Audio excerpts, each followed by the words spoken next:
తెలంగాణ భవన్లో రామారావు అతని కంపెనీ డ్రామాలు చేస్తోందని food corporation chairman MA Faheem ఆరోపించారు. లోక్సభ, రాజ్యసభ ప్రతిపక్ష నేతలను, స్పీకర్ని, సీఎంను అవమానపరిచే విధంగా చేశారని అన్నారు.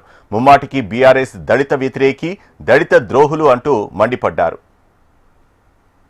నిన్న టీఆర్ఎస్ భవన్లో రామారావు కంపెనీ ఏదైతే స్కిట్ చేసిరో, డ్రామా చేసిరో, రాజ్యాంగాన్ని, అదేవిధంగా లోక్సభ ఎంపీ ప్రతిపక్ష నేత రాహుల్ గాంధీ గారిని, ముఖ్యమంత్రి రేవంత్ రెడ్డి గారిని, దళిత స్పీకర్ అయిన గడ్డం ప్రసాద్ గారిని కించపరిచే విధంగా నిన్న ఏదైతే డ్రామా చేసిరో వాళ్ళకొక సంగతి, ముఖ్యమైన విషయం ఏం తెలియజేస్తున్నాం టీఆర్ఎస్ల కంటే, మీరు ఎప్పుడు ప్రజల్లో ఉండి ప్రజల గురించి మంచి పనులు చేస్తుంటే తట్టుకోలేక అక్కాసు కక్కి మళ్ళీ ఈరోజు ప్రజాప్రభుత్వాన్ని బదలాం చేసే కార్యక్రమంలో మీరున్నారని స్పష్టంగా దీంతో తెలిసిపోయింది.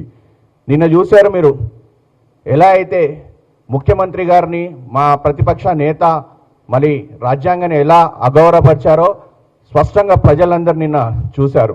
మీకు అసలు రాజ్యాంగం మీద గౌరవం ఉంటే రిపబ్లిక్ డే నాడు ఆ రాజ్యాంగం పుస్తకాన్ని పట్టుకొని ఒకడు బొర్లాడుతున్నాడు, తొరలాడుతున్నాడు, అటు ఉరుకుతున్నాడు, ఇటు ఉరుకుతున్నాడు అంటే మీకు రాజ్యాంగం మీద ఎంత గౌరవం ఉందో తెలిసిపోయింది. మీకు నిజంగా నైతిక విలువలు ఉండి ఉంటే గతంలో టీఆర్ఎస్ పార్టీ 10 ఏళ్ళ అధికారంలో ఉన్నప్పుడు ఎమ్మెల్యేలని మీ పార్టీలో చేర్పించుకున్నప్పుడు మీ నైతిక విలువలు ఎక్కడ పోయినాయి?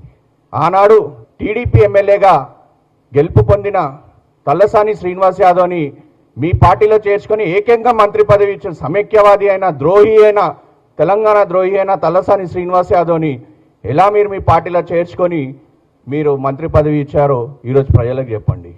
ఇదే శ్రీనివాస్ యాదవ్ ఆ రోజు ఏమన్నాడు? కేసీఆర్ బిడ్డ బతుకమ్మ ఎత్తుకొని తిరిగితే హైదరాబాద్లో అడుగు పెట్టని అన్న తలసాని శ్రీనివాస్ యాదవ్ని మీరు కండవ కప్పి, పూలేసి, రెడ్ కార్పెట్ వేసి మీ పార్టీలో తీసుకొని మళ్ళీ ఆ రోజు మంత్రి పదవి ఒక పార్టీ గెలిపి పొందితే ఒక ఏకంగా మంత్రి పదవి ఇస్తే ఆ రోజు మీకు రాజ్యాంగ విలువలు ఎక్కడ పోయినాయని నేను ప్రశ్నిస్తున్నాను.